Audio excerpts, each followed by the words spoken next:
Hey y'all, Monk Joseph here with the Broken Buddha. Today we're going to talk about God and religion and what a yogi knows about these things.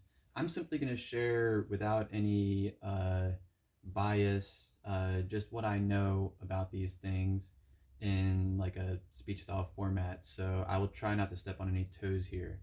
All right, so I'm just going to dive right into it, right? Because we have some people think God is a man, some people think God is a woman. What's that all about? So let's go back to about 22,000 years ago, approximately, when Shaktiism was bigger. Shaktiism is when everybody thought God was a woman. And you got to remember that, theoretically speaking, with people living in mounds, no large structures at the time, it would make sense that our ancestors believed that all this life and everything was birthed. Even if they didn't understand it, they still tried to identify it with what they knew, which was as a woman. All right, because then about 10,000 years later, around the time of the Egyptians and so forth, you have large structures being built by men. And it seems there was a patriarchal shift that goes, wait a minute, this must have all been built. Only men can build large things. It must be a man. Diving further into Eastern culture as to what God is, what life is, when you're talking about spirit realm things, you're talking about yin or feminine. And yin doesn't always mean feminine. Sometimes it means lesser spirit world. And same thing with yang. Yang is very masculine or physical world, things you can touch. This is yang. It doesn't mean that it has genitals. It means that you can touch it. It's yang.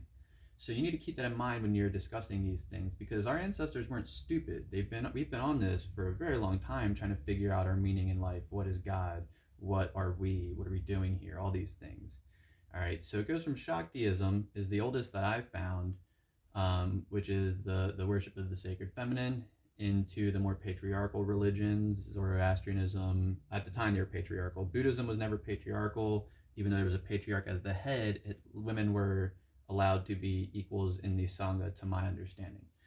Alrighty, so that covers the main portion of God. Is it a man? Is it a woman? If we're talking spirit world thing, it's yin, it's feminine. Birthing all of existence. I'd go with yin. But again, we're talking about a spirit world object and a thing that cannot be understood. I like Taoism because it says very clearly that we should not be trying to understand it and that we cannot understand it. But we try through discussing. But even naming it, as soon as you say the word God or Tao, you're taking away your ability to understand an infinitely capable being, right? Okay, so now we will get into the more yang aspect or male side of creation, which would be the physical universe. A lot of people consider God to be everything that is known and outside and inside of us. That would be the more masculine aspect of the yang, you can touch it universe, right? And when you study these things as a yogi cross culturally, you see that everything is one, but you need to separate these things to understand them. The thing that's spawning all of existence from beginningless, endless time, in we'll call it a yin side of things or spirit side of things, is not the same as the physical thing that you're touching, even though it takes up the same, uh, we'll call it space, even though your mind is limited as to what space is until you study meditation in the mind. But that space is part of this space, right? Because it's one thread led to another. We're all one big fabric of life. We can call it like that. All right. So you have your yin thing that we can't understand, that most people consider God, but then you have the physical aspect, which is also considered God, and this is where you get that male and female yin and yang confusion, right? Okay, so now we've covered spirits. And again, if you're wondering about like the deities, they're all formless, yin realm, spirit things, everything physical you can see, quantum physics, all these things that we know of. This, you can't even really call it physics these days, because you almost gotta separate between quantum and macro physics, because we're like in the middle. But then there'd be something smaller than micro and quantum, and there'd be something bigger than macro. So you're always not really able to be. Anyway, not the point. I went too far. Okay, so the point being that there are too many parts to our existence to ever fully understand, and that's what I should have been saying there. Moving on, let's get to some humans. So, in the way that I see, whatever they experience that they were trying to pass through can still be found in meditation, the deeper parts of the mind, human existence, and what some would refer to as God. And that was passed through by the Vedas. Now, it's interesting how you have humans that popped up, like Zoroaster popped up in, I believe it was like 1000 BC, and goes, hey, there is an evil, but we're creating it and keeping it alive, and there is a good of compassion that we can't understand.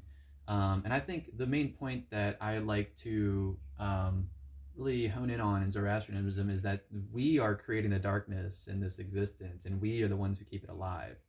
All right, so now we're going to fast forward to Lord Buddha, Siddhartha Gautama, who was, from my understanding, the first human to both achieve and share enlightenment.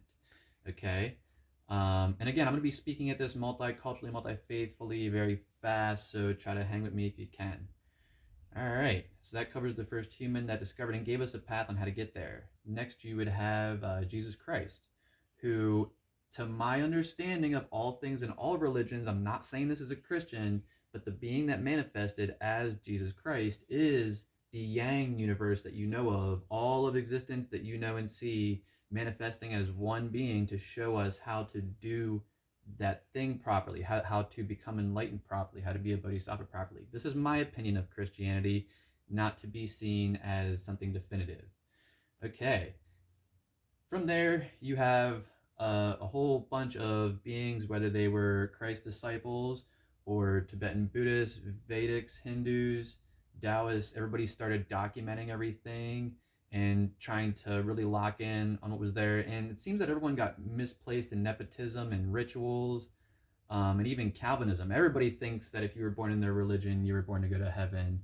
Everybody thinks that their nephew should be the next head of their religion. So, you have to remember these things when you're studying religion. Our ancestors weren't stupid. What they experienced was real. What I've experienced is real. And, the text that they left help guide us there and help explain so you know the difference between an experience that is being had by you and all yogis and an experience that is had only by you and is more than likely just a reflection of your karmic traces in your mind. Okay, so and then again, the Muslims, around 600 AD with the Prophet Muhammad, peace be upon him, they added in something very important also, that they don't like the genderization of God. A lot of Christians don't know this, that is their problem with the majority of Christianity. They don't like the genderization of God, and they don't like the whole father-son thing, the family dynamic. That's why I like, personally, I see the manifestation of it within itself to show us how to do things right. All right. So yeah, if you really go through, everybody really did contribute, and maybe I'll do a longer video on religion in the future, but that's all the time I'm going to put forth to this, because I wanted to keep this just super basic, to the point. Yin world, spawning of existence, Yang world as we know it, all in the same but different, and then the beings that popped up to show us how to do this human thing right. I hope you enjoy this video, and if you have any questions, leave them in the comments section. I'll do my best to answer them. I am pretty well researched, and if I can't answer it, I know someone who can. Peace and blessings. Thanks for stopping by.